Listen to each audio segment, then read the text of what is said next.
What's good, everybody? It's the GOAT, Aaron Brown. And before this video starts, be sure to follow me on Instagram. It's linked down below in the description. And if you appreciate and support the content that I've been making recently, be sure to hit the thanks button on this video, as well as become a member to my channel.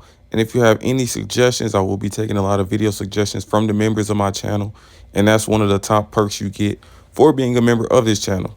But not too much on that. Let's jump straight into it.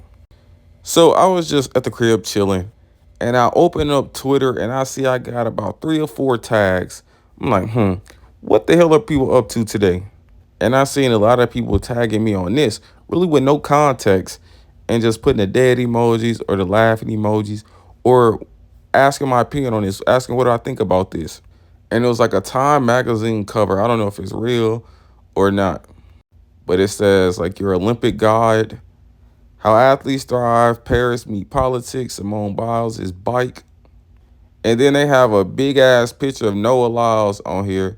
It says The Flash, the world's fastest man, Noah Lyles, is bringing his speed to the games.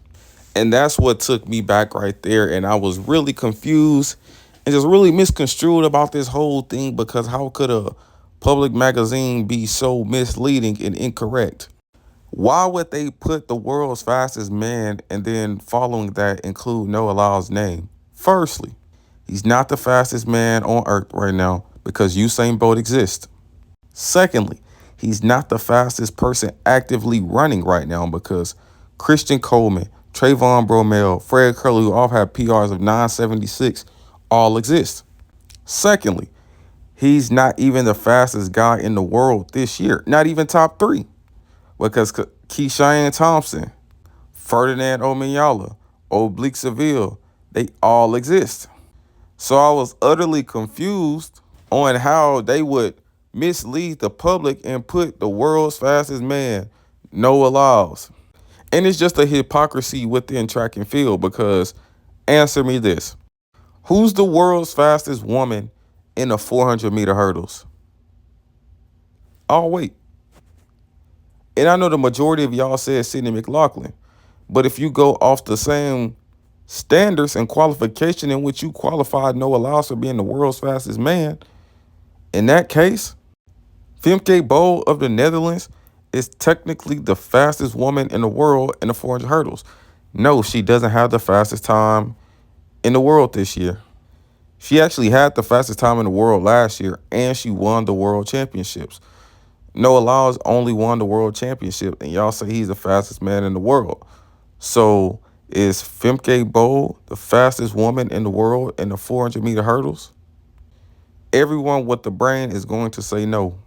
But the majority of these same guys that claim they have brains is going to say somehow Noah Lyles is the fastest man in the world.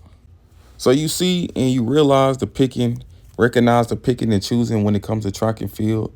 Stupidity is amongst us, and we're deprived of common sense, and it pretty much doesn't really exist anymore because we have people so stupid like the editors of Time magazine walking around misleading the people as if Noah Lyles is the fastest man in the world. He doesn't have the fastest time in the world. He doesn't have anything of that nature. He was tied with 2 other people with 983 last year, and Femke Bol last year outright had the fastest time in the world in the 400-meter hurdles. So if you're going to say that Lyles is the fast, and you can't even say I'm hating, like this is just logical common sense. If you're going to say that Lyles is the fastest man in the world by your standards and your qualifications, you have to say that Femke Bol is the fastest woman in the world in the 400-meter hurdles, despite her not having a world record, despite her not having the fastest time in the world this season, but just simply based off her winning the world championships last year. And a lot of people want to say, oh, Sydney McLaughlin didn't show up last year, or she was hurt. Marcel Jacobs was hurt last year. Trayvon Bromell, Marvin Bracey was hurt last year. All of these guys have faster PRs, but they weren't there last year, and so Noah won the 100. Sydney wasn't there last year, so Femke Bol won the 200. Won the 400 hurdles. Now, if you can argue that this isn't a logical point, you're just simply an idiot and you're irregular mentally and you need to probably seek medical help from a medical profession. So we need to stop with this world's fastest man shit when bruh simply on paper isn't the world's fastest man in no aspects of being the world's fastest man. And that's all I'm really here to say. Like, nothing more, nothing less. But that's the end of this video. If you support my content, like I said, be sure to become a member. Make sure you like, subscribe, and comment down below. I'm out.